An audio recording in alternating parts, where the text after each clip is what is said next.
Welcome to the Getting Real with Hilary show, where ordinary heroes tell extraordinary stories during unique and never been heard before conversations with your host, Hilary Arno Burns. Hilary's unique listening and way of asking questions results in conversations that aren't usually talked about, so you can create the life that you really want but are afraid you can't really have. We are demonstrating the greatness in the human spirit and creating a world where we all reclaim our birthright of joy, happiness, purpose, and passion. Now, here's your host, Hilary Arno Burns. Welcome to the Getting Real with Hilary show, and today we have a very special guest. I'm going to bring him to the studio, and then I will introduce him. His name is Rik Schnabel. He is the author of A Richer Way to Think, which has been my Bible for the past couple of months. I've given it to my friends, and it's their Bible as well. So I recommend it highly. Rik has over 38,000 hours of brain untraining and coaching, brain untraining and coaching since 2002. He created his company, Life Beyond Limits, also in 2002. He's got an amazing story. Welcome, Rik. Thank you very much, Hilary. I'm absolutely pleased to be on your program, and I love your enthusiasm. Thank you. And just so everyone knows, it's 6:30 a.m. where he is in Australia. So It is thank you that early. for waking up. Yeah. You're welcome. Okay, so I know you live like an amazing life right now, but I think people who are struggling would want to hear about where you were before that all happened and how did you do that? Because everyone wants to do that, right?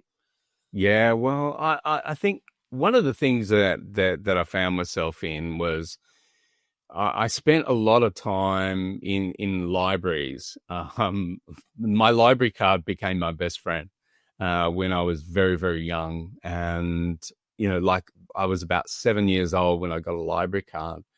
And I used to get bullied a lot at school. I seemed to be a different thinker, and people often would, attack me, as sometimes young kids can do. And so I spent a lot of time in the library kind of hiding, but I discovered, of course, children's books.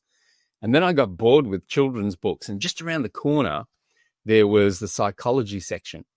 And so I started reading psychology books from when I was 7 years old. And I began to get this idea that, hey, this kid who's completely screwed up actually has hope. And so that's what really began my journey, because, my mother was a bit abusive, and, she wasn't shy in coming forward and really getting into you. So something that I've discovered over the years, that when children are hit, they are traumatized, and it usually reduces their self-esteem quite majorly. And so that was me. That was me for most of my life. I struggled financially. I struggled socially. So you had said in the book that you had gotten beaten up for being different. Do you mean, what did you mean by that? You said your name was different, or you were from a different place, or did I misinterpret that? No, it was actually, you're spot on there. It was because my origin is, my parents were German, and I was the very first child that was actually born in another country. I was born in Australia, in Melbourne. And, most of the kids at school, they had names like Smith and Jones and Roberts. And I had this weird name, Schnabel. And I actually hated my name, when I first began, because, I can remember in the school ground, it was kind of like, all the boys would get together and they'd say, let's play war games. And they'd say, okay, I'll be the American, you can be the Australian, you can be the English, and you can be the Nazi, and it was really horrible, and I hated it. And so I felt really ostracized, and I felt like I wasn't accepted. I was apart. and spent a lot of time on my own as a result. Okay. And how do you say your last name? Schnabel. Schnabel. Well, okay. Sorry. Some people call it Schnabel. I call it Schnabel. It doesn't really matter. All right, good. Okay. All right. So you're hiding in the library. Your mother's kind of abusive, but you got hope from the books. Yeah. The books.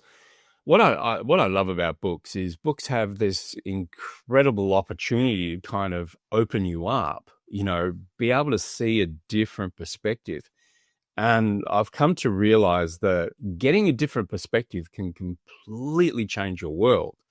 And, that's ultimately what led me to write A Richer Way to Think, because, Greg Braden, the scientist, talks about time being quite fractal.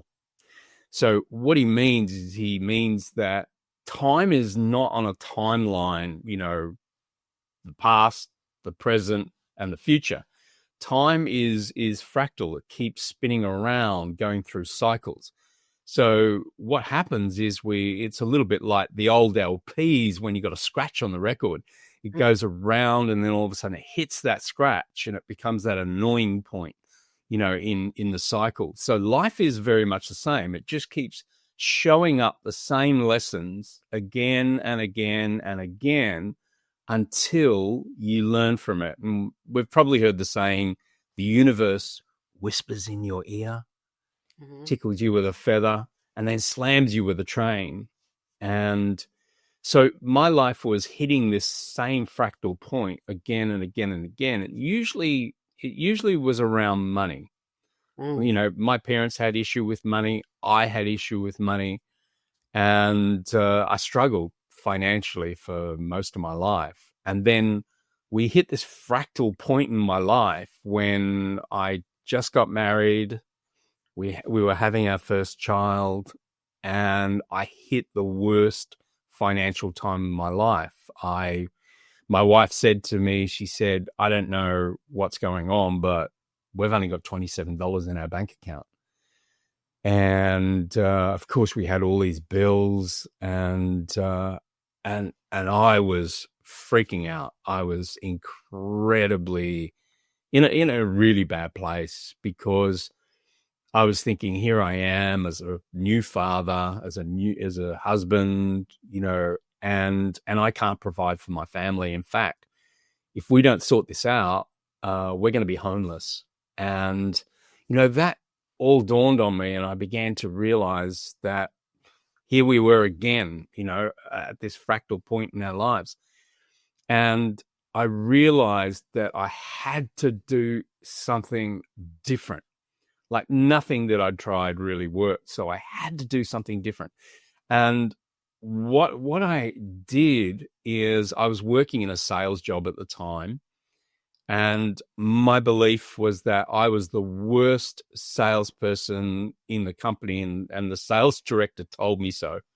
He said, you were the worst salesperson we've ever had.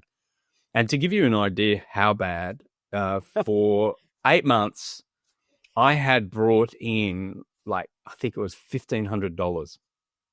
So, that there's no way I can even support my own income, let alone, bring in any great wealth or abundance into the company. So I had this belief, and the great thing was I was working at the time with a coach. I was also learning neuro-linguistic programming. I'd also learned coaching before then. And I also worked with an American guy who was mentoring me, who was sharing with me the quantum world. And he kept saying to me, look, your life is a reflection of your beliefs and what you expect. You're just getting what you believe and what you expect. And I said, but how do I change that? And he said, neuro-linguistic programming. You got to change in here. So essentially what happened in that time, and particularly working with this coach, he said to me, so tell me, what do you really think about salespeople? And forgive any salespeople that are watching this right now, because this is not true. but this was my belief. And he said, what do you think about salespeople? And I said, I think they're sleazy. They'd sell their own grandmother. And he said, there's your problem. And I said, what do you mean there's my problem? He said, there's your problem. He said, think of yourself, close your eyes right now and think of yourself, excuse me. Sorry. So he said, think of yourself as your most successful. You know, think that you're an incredibly successful salesperson. And so I've got my eyes closed and he said, so tell me, what do you think of yourself? And I said, oh my God, I would sell your grandmother. You know, and he said, that's it. Your problem is that you've got a values conflict. It's like you want to be really successful financially, but if you are, it contradicts your values of being honest and kind and caring and considerate. So he said, that's what's going on. Your brain is essentially saying, do not be successful because you will be a bad person if you're successful. And he said, we've got to get rid of that. So we invested quite a bit of time getting rid of that identity for me. And I had this incredible moment where after that coaching, I remember coming up to my office door and I stopped. Instead of just walking into my office, I stopped. And I said to myself, this is it. I'm changing the game. I'm walking in that office as a different person. And I decided I was going to walk in that office like I was a multi-millionaire. And I clearly wasn't, but, you know, I was massively in debt and, you know, staring homelessness, you know, in the face. But I walked in that office and I really tried it on. And I asked myself the question, what would I be feeling right now? Like if I was a multimillionaire, what would I be feeling right now? And I had this weird figure of about, I think it was about $13 million in my bank account. And it immediately eased me. And I thought to myself, if I had $13 million in my bank account, would I be worried about anything? Like, would I be worried? Would this be a problem? And then I began to think, what would my life be like if I was, you know, if I had that sort of money? And, you know, I imagined having beautiful furniture in the office. I imagined beautiful aromas and smells. I imagined, weirdly, I had this little, you know, fountain, you know, that was trickling water down a, you know, little water fountain piece and beautiful music. And, you know, and it was just very calming and peaceful. And was that all before you walked in? That was all before you walked in? That was kind of, yeah, as I was walking in the door, I was taking all this on. And I remember I was working in an office building in Melbourne called the Rialto, which, you know, is 52 stories, I think it is. And I was on the 46th. So it was floor to ceiling glass.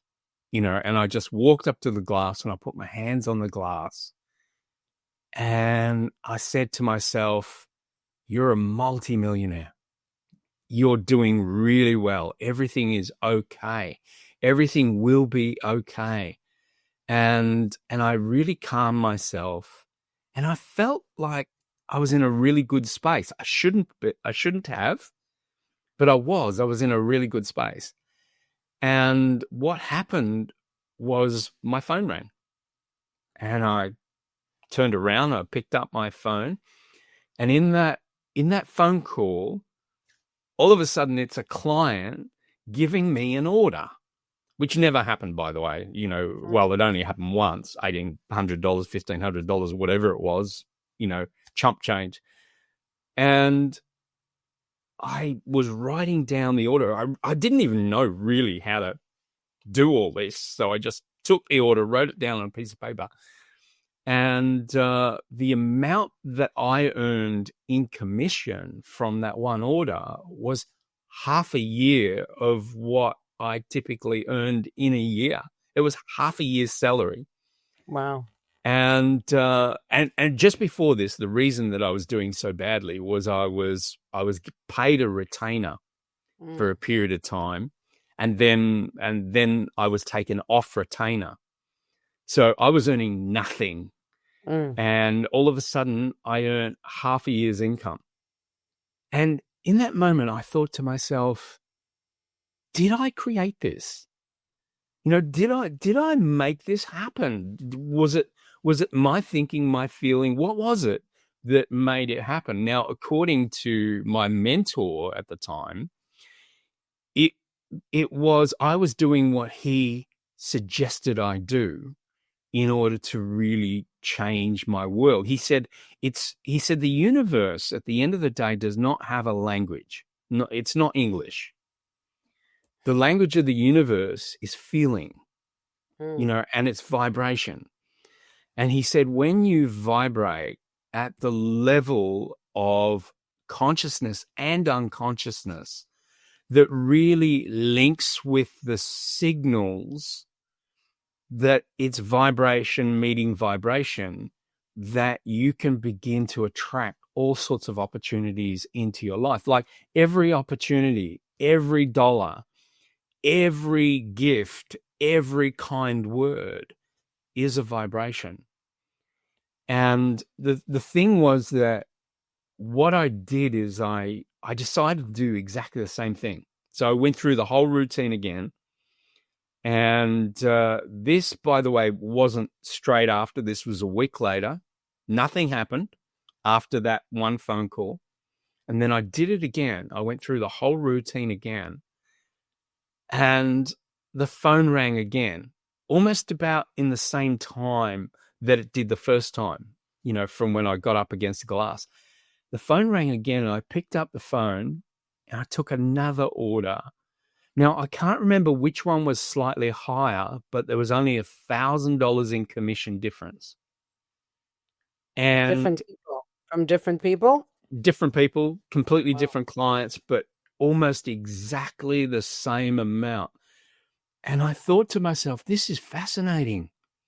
I get 2 orders in a period of a week, and now I've got a whole year's income from 2 phone calls.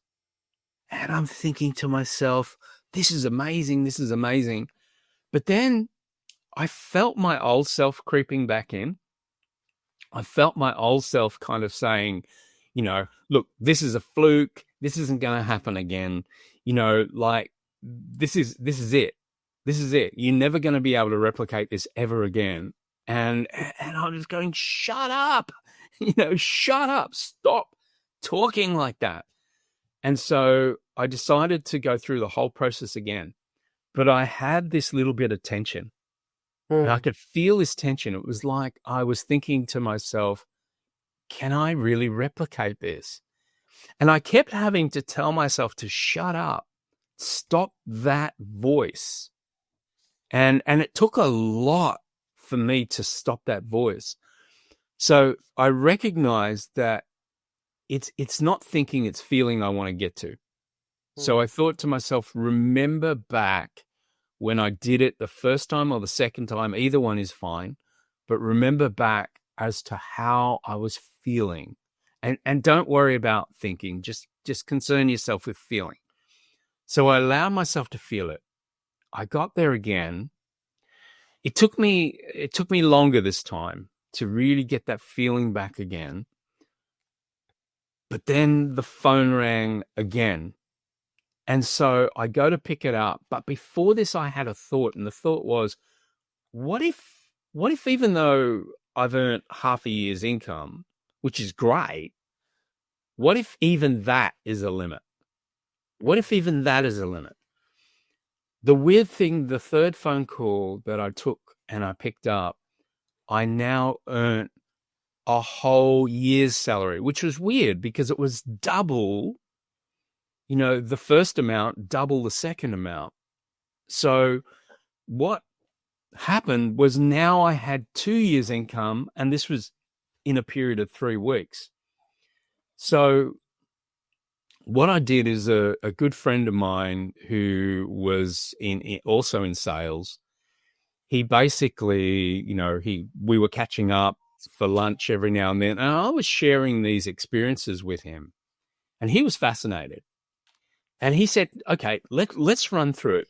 Tell me what you did, how you did it, and everything. I want to know all the details. So we were sitting there documenting everything.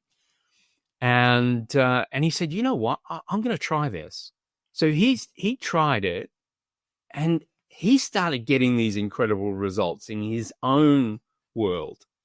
And then what he did is, because he had sales teams, he started teaching individuals how to do it, and they started getting results.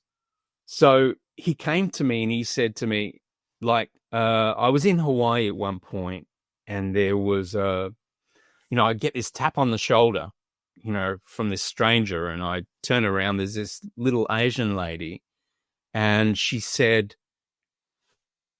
"Can I do your reading?" And I went, "Sorry, excuse me." And she said, "Can I do your reading?" And she said, "I'm a clairvoyant." And I said, "Why me?" And she said, "Because there's two things you need to know." And so, to cut a long story short, because I never saw her then and there, I went later and saw her. She said, "There's two things you need to know. One is that you're going to write a book that's going to change the way the world thinks." And she said, "But the second thing is more important because it affects the book." And I said, "What's that?" And she said, "You think you're stupid. And because you think you're stupid, you're going to use these really big, complex words. And these big, complex words are going to make it hard for people to understand what it's all about." Now, what she didn't know, I mean, I almost cried my eyes out when she said this, because it really hit me here. Because when I was, 13, 14, 15, 16, teenager, I spent a lot of time writing and being on my own. And because I did believe I was stupid, I used to open up the dictionary, look for the most complex word I could find. Wow. And then I would try to write a poem or a story using that word, hoping that someone would read my poetry or read my stories and go, "Oh my God, he was so smart." So, that was my little secret. No one knew that. And, Wow. And so when I got to the point, like Tony, my friend, who was in sales, who was trying everything I was doing, he said to me one day at lunch, he said, "You remember that story you shared with me about the clairvoyant who told you were going to write a book?"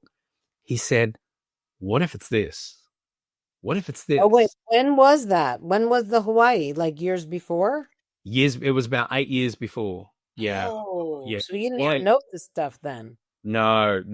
And Wow. the weird thing was that I actually even tried, after I saw the clairvoyant, I even tried writing books. I wrote one book, which was kind of like a real life, who am I? What's my story? It was more of a memoir. And I wrote, I think it was about 40,000 words. And I got a virus that came into my computer and infected the document. And so I lost that book, so then I went, right, I don't want to tell my story. It's too personal. I don't want to do that. I'm going to write fiction. So I started writing this fiction piece. And so I'm writing this fiction piece. And then I got another virus into my computer that completely screwed up my hard drive. And so I went, okay, that's not the book. And then I said, that's it. I quit.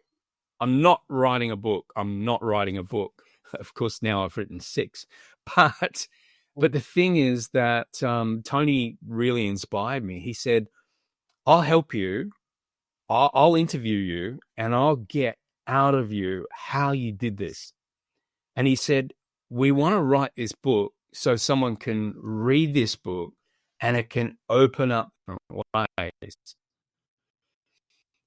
And so hence, that's how the story began, really. And I haven't shut up about it for 23 years now. So I've been I had a gentleman who read my book in South Africa, and he reached out to me, and he said, I want to chat to you because I'm having some challenges. And I said, okay, tell me, what are your challenges? And he said, I read your book. When did you write this? I'm looking for the the book. I started the book in 2002. Okay. And then the book ended up being actually published in 2004. Oh, okay. Wow. Sorry. This very book. This one? It was actually originally called A Life Beyond Limits. Oh, okay. And when did you published in 2019? Okay. Yeah, so that's one. So that's like 6 years. 6 years. That's right. Yeah, absolutely. So it was. I drove my publisher crazy. Every time we went to republish, I said, "There's something else I want to put in the book. I've learned something else that needs to go in the book." And he'd go, "Oh my God, can we just print the book as it was?" And I went, "No, there's more I've learned." And so the book just keeps getting bigger and bigger. But the thing that I really discovered is I discovered that there's a second piece to opening up and gaining great things. And this South African gentleman really highlighted that to me. And it was, he said, I read your book. He said, I increased my income, my business income, 500 times. He said, my company grew so big from, using this thinking. But he said, here's my problem. It did this, and now it's doing this. And he said, I don't know why. And I said, I think I know why. And I said, let me explain my example. So I said, what happened for me is when all of a sudden all this, like my annual income became my monthly income. And I shared with this gentleman that what happened for me was I was basically sitting there looking at a spreadsheet, and this told me how much I was going to earn each month based on all the business that I'd brought in. And I was looking at these columns and going, oh my God, like in October, I'm going to earn 80,000. Oh my God. Before that, in, September, I'm going to earn 100 grand.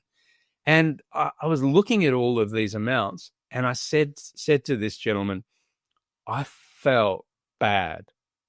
Like I felt bad. I thought there are so many people who are actually struggling to live.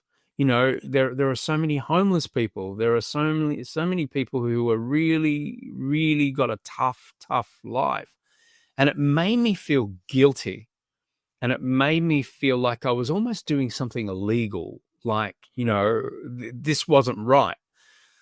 But I began to realize that this was my belief system that weirdly, I know this might sound strange, but weirdly, I thought that there was this pot and it was filled with money.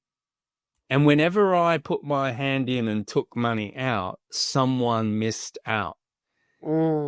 And that's not how it works. Money is created.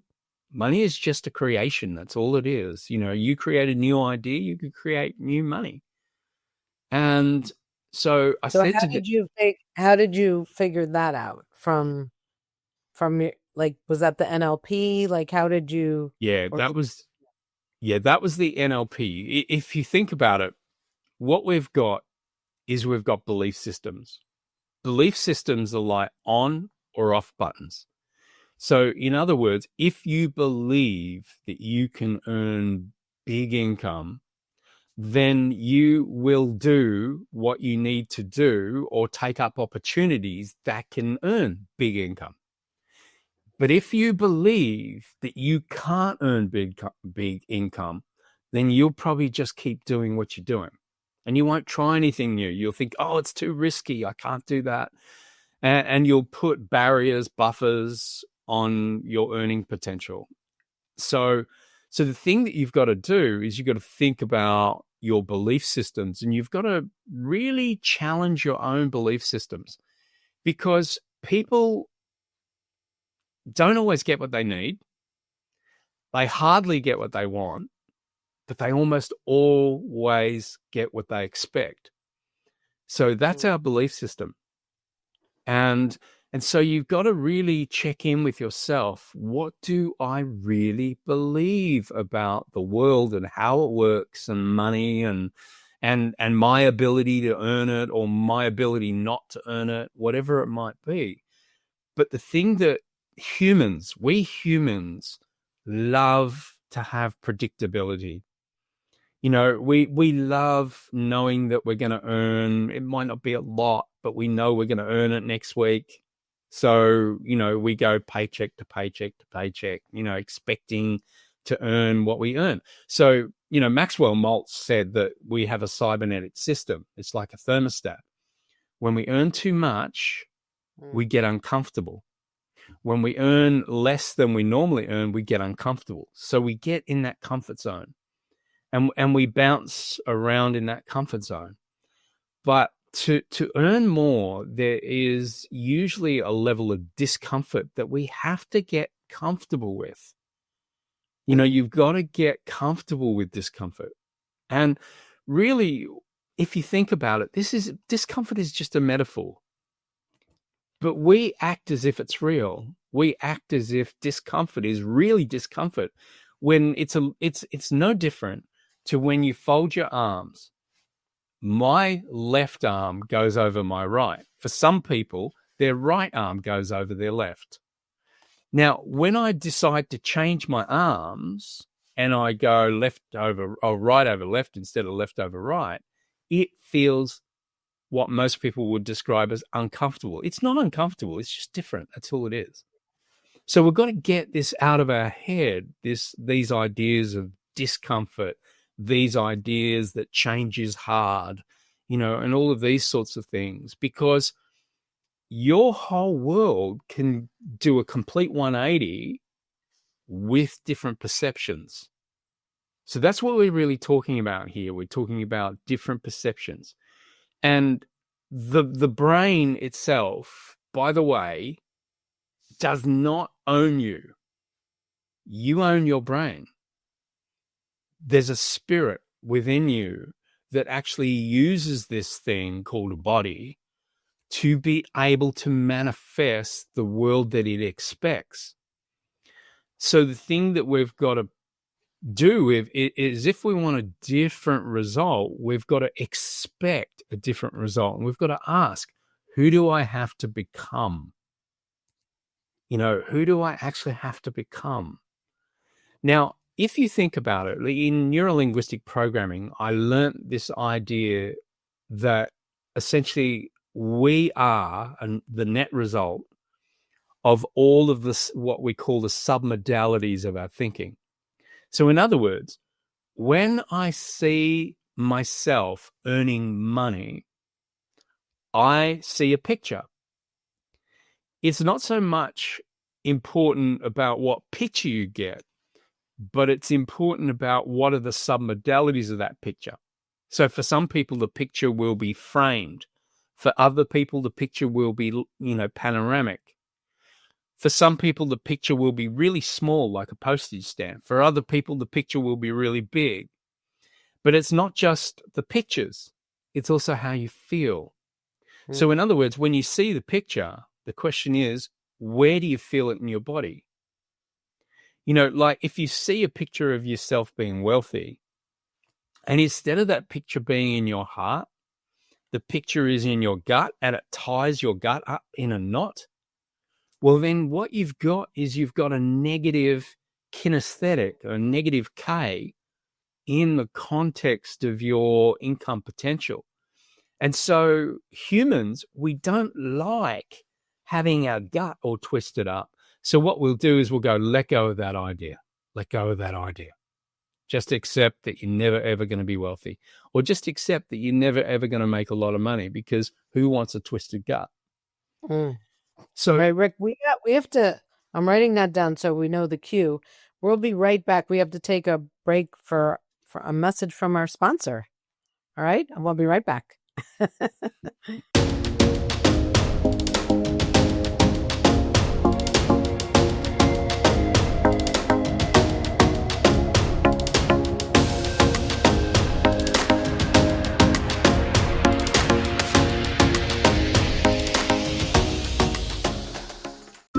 Parents and teachers, imagine a classroom where every child belongs, where kids are seen, known, and part of a real community. That's the world Kokori creates. Kokori isn't just another program. It's hands-on, playful, and filled with activities kids love, all while building skills that matter for life: confidence, kindness, resilience, and teamwork. Kids learn how to regulate themselves, connect with others, and discover the joy of learning that lasts a lifetime. And it works. Schools using Kokori have seen behavioral referrals drop by 25%, and teachers save hours of planning time. Whether you're a teacher building a safe, positive classroom, or a parent wanting your child to grow socially and emotionally, Kokori makes it easy to bring these life skills into everyday learning. So if you're ready to help kids grow stronger, kinder, and more confident, while creating a community where every child belongs, visit kokoriapp.com.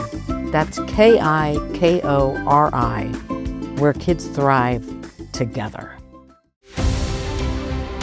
This is Earth, a planet of extraordinary beauty, filled with life, potential, and possibility. We, the people of this world, are united in our shared humanity. We stand together to embrace the present, heal the past, and create a future where all can thrive. On October 18th, we come together to celebrate what it means to be human, to raise the consciousness of our collective spirit and amplify the best of who we are. From the earth we walk on, to the health of our bodies, to the flourishing of our minds, Humanity Day is about more than just one moment. It's a new beginning. This is our call to action, to invent a new future where we nurture the earth, each other, and the next generations to come. Join us. One day, one world, one humanity. Visit IamHumanity.net and be part of something greater. Together, we'll create a world where humanity thrives. Hey, it's Hilary from the Getting Real with Hilary show. Life can be messy, raw, and real. And sometimes we're afraid to feel vulnerable. We're afraid to be that real self. Well, that's exactly what the Getting Real with Hilary show and Getting Real movement is all about. Being our true selves. Every week, I bring you stories of transformation, authenticity, and hope. People getting real with their struggles, their faith, and their breakthroughs. So don't miss a thing. Subscribe to my weekly newsletter today. You'll get stories, links to everything new, and how to create a life you love every week directly to your inbox. You can also find my books on Amazon. My courageous and riveting memoir, The Second Piece of French Toast, in case you feel stuck in your life and want to get inspired. How I came out about my no sex life in my marriage, in my second book, Real Talk. That one will get you speaking up in ways you've been too afraid to do so, and really creating amazing freedom.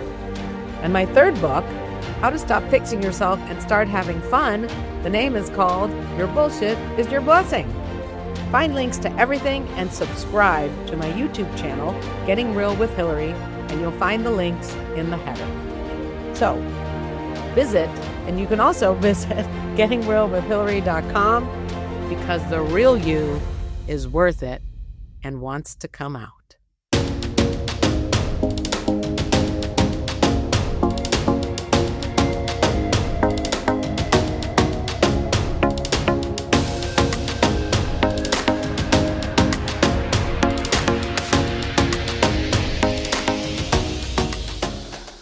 And thank you, as always, to our sponsor, kokoriapp.com. It's a social emotional learning platform that you need to bring into your school. So contact them at kokoriapp.com. You will not be sorry, and your kids will thank you. And then my books, just to plug mine, I've only written 3, but this is my first one. This is my memoir, which took me 7 years, but I did it the second piece of French toast. The subtitle is, If Marriage Was My Dream, Why Was I Numbing Myself? So if you find yourself numbing yourself, or you feel like maybe you're stuck and you don't know what to do, check this out. It's great for inspiration, very courageous, and you'll like the story as well. This is my second book, Real Talk. This is for people who don't speak up. And what I learned is when I did, my life started getting much better. So check that one out. This is my third, Your Bullshit is Your Blessing. This was how to get from the left side of life to the right, where things were much more fun. The left side was kind of dark. I found myself there, and I said, wow, what if I could spend more time on the fun side? So I put all my tools and techniques together in a book in case somebody else finds themselves there. You can find them all on Amazon or where other books are sold. Okay, and now we're going to bring back Rik. We didn't hear about was he South African guy? Yes, that's correct. Finish that one, but also the twisted gut. So what happens if people have a twisted gut? Or, what do they do then? Well, the thing is, people, when they think of their future or they think of something aspirational or wonderful that's coming in their lives, and their gut really twists because they start to think about all they are not in order to be the person that they really want to be, then what we'll do is mentally we will untwist the gut. And the way that we mentally untwist the gut is we undo the thinking that was twisting the gut. So we go back to who we always were. And actually to finish off the piece about the gentleman, the South African gentleman, I sat there on a call and I said to him, the reason that your income's going back down is because you're feeling guilty about it. You're feeling like, something's not right. And he said, yes, that's exactly what I was thinking. He said, the sentence that I said in my head was something's wrong. And, of course, if we think that something's wrong, what we want to do is we want to make it right again. And how do we make it right again? We go with what we know. We go with what has always been. And so that's usually the second phase. Like once you've manifested something incredible in your life, the thing that I started to realize and understand is that we live with so much logic in our world. Like you hear so many people that come out with the frame, trust the science, or what's the science? The thing that we've got to understand about science is not one person. Science is a whole bunch of people, lots of people with quite often conflicting thoughts and ideas and theories. The thing that we have to understand is that we are logical beings, or we've aimed to become as logical as we possibly can because we're worried about what other people are going to think of us. That doesn't sound intelligent. Like I knew in the very beginning when I was getting these extraordinary results for the first time in my life, there was a part of me that was feeling a little bit reluctant, a little bit concerned to share because it sounded like I was crazy. It sounded like I didn't have a sound mind. Like who does things like this? So I felt that fight going on. And then when I got over it and I thought, I don't care what people think of me. It doesn't matter. It's none of my business what people think of me. And when I was able to do that, that's when I could do the most good. Because I would get up on a stage or get in a video and say, hey, you can do this too. This is how it works. And I would share information and I could be me. And I found also in that process that the real purpose, how a lot of us talk about what is my purpose? What is my purpose? The real purpose of all of us in humanity is not for ourselves. our real purpose is to serve someone else or other people, that's when we find the most joy. That's when we find our own happiness, is when we give to others. And, that's purpose. And when you can find that thing that you do for someone else or some other group or humanity or whatever it might be, that's when we find the most joy in life. I can remember at one point my wife said to me, she said, I've worked out you are not about money. She said, I really thought you were about money in the early days, because that was my focus, because when I was a kid, didn't have much money. But she said, I've realized it's not about money for you. It's about the feelings that you have. Have I done a good job for somebody? Have I really helped somebody? And she said, when you feel or when you think that you haven't, then your energy goes down. And it's so true. We always want to feel like we're doing some good in the world. It's a really important piece. So going back to the guy who felt guilty, or when you felt bad for having the money, I think, or when, the part about, you want to manifest this, you're saying you want it, but then you have these thoughts. Is it then to let go of the thoughts and focus on the feeling? Is that the key? Because we're never going to change the thoughts, really. And that's where I get stuck is, okay, you got the subconscious and the this and the that, and how do you go past the critical faculty, like all that, like, yeah. And I get frozen, like, I don't even know how to do it. I'm trying, but it's not working. Like, what is that piece? So there's, to get to change the thinking takes quite a considerable effort, and like I'd learned over the years many tools and techniques to do that using neuro-linguistic programming and other things that I'd invented myself and learned from other incredible teachers. And the thing that we've got to do first off is that we've got to change our feeling inside. Now, that's actually quite a simple process. It's a harder process when you're at the extreme end of things, like when you're really depressed or you've got intense anxiety. It can be a lot harder to change how you're feeling. But if you're not at those extreme ends, all you have to do is, like if I take you through this process, Hilary, think about a really lovely time in your life.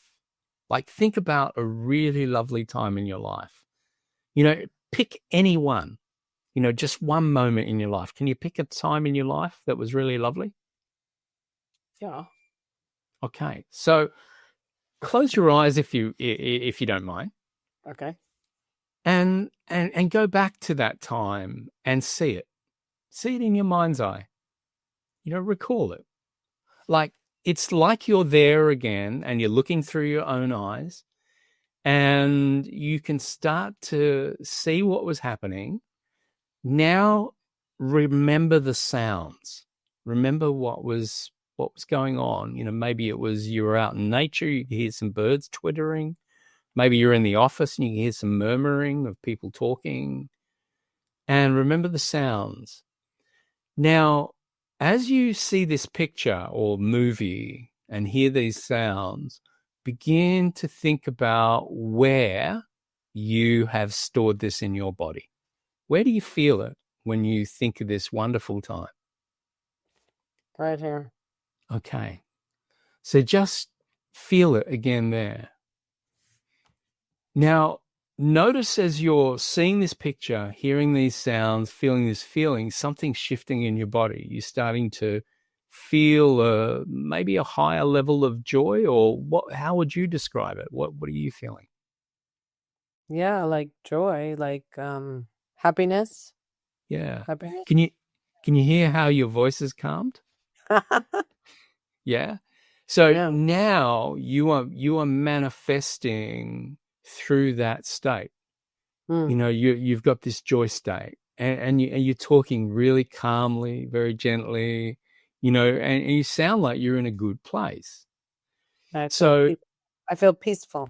yeah. So if you think about it, our history, there's so many events in our lives that all you have to do is find those moments that were really joyous if you wish to feel joy.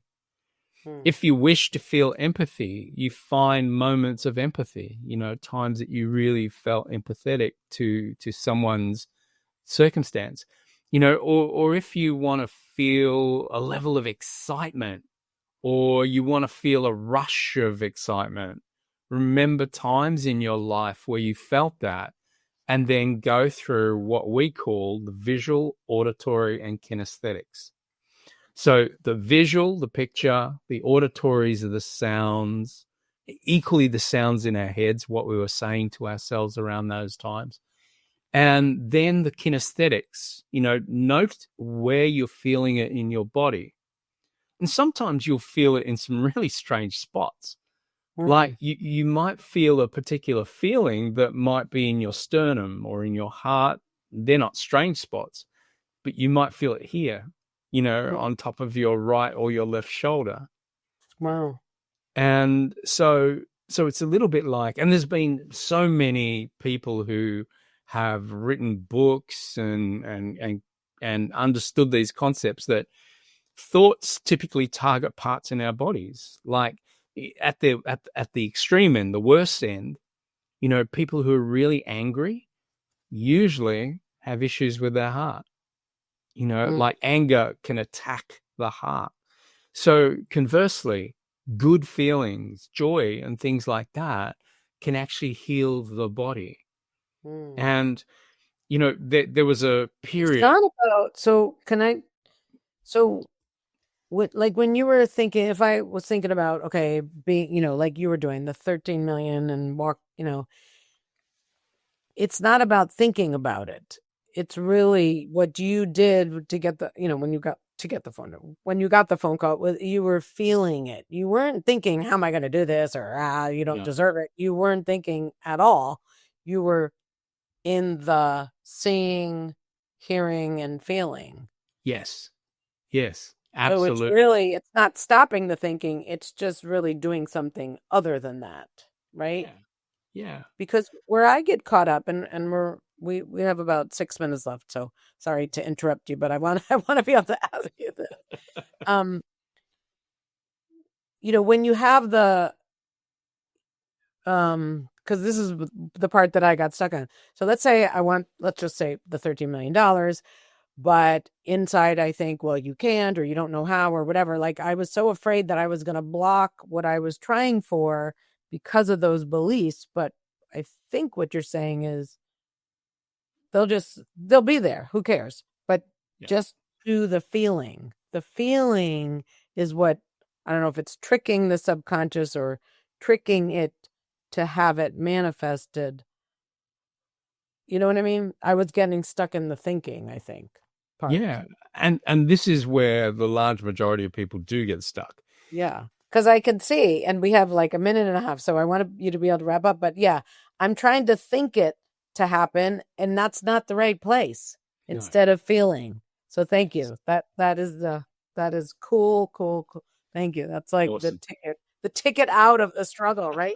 Anyway, so in the last minute, how do people find you? What do you want to leave people with, and all that good stuff? Yeah. Okay. Probably the best place to start is my main website is lifebeyondlimits.com.au. So lifebeyondlimits.com.au.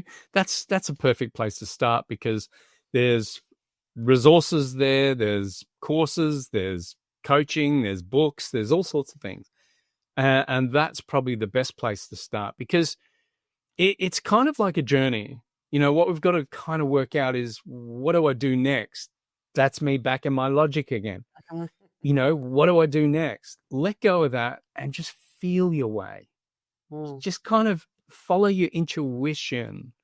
This piece between our thinking and our other brain, our heart brain, it's that middle piece, that intuition. Follow your intuition, follow your guidance, and be in a good space, create good energy, and that's where to begin. Start with the energy. Thank you. Thank you so much, Rik. Appreciate everything you've done for the world. Your book is incredible. I recommend it highly. And just thank you for, wanting more and giving it to the rest of us. So thank you. Thank you very much. Thank you so much, Hilary. I've totally enjoyed it, and I love sharing this. Thank you. And thank you to you too. Oh, you're welcome. All right. Thank you for watching this episode. I started getting real with Hilary when I discovered that I was a people-pleasing, pleasant phony and wanted to be more of my real self. We can grow together if you will like the show, subscribe to my channel, and share this episode with your friends and family so that we can have a world that's more real.